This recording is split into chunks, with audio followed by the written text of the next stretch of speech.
there's different types of evidence.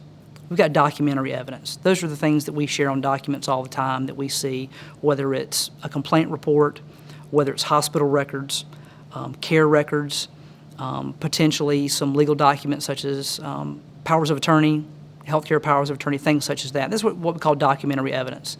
Then we have testimonial-based evidence, and this is where that APS worker may be having direct conversation with a potential offender or witnesses, or direct disclosure of abuse, neglect, or exploitation from the vulnerable adult.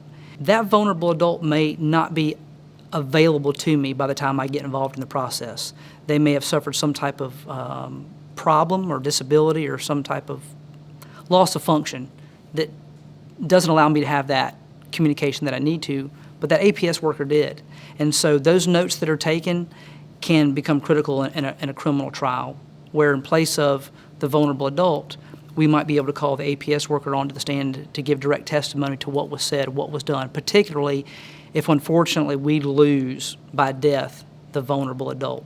Those type of conversations have some legal precedent that might be allowed to come into the criminal trial.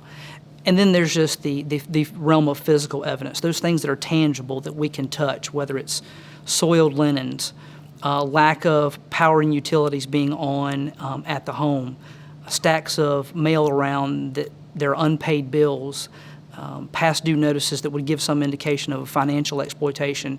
Those are tangible things that, again, if there's a delay in us getting in there, being made aware of this, that offender is going to cover it up. These offenders do stuff behind closed doors. They don't want to be discovered. So when they think that there's an indication that there's going to be discovered, they will take very overt acts to cover all that up.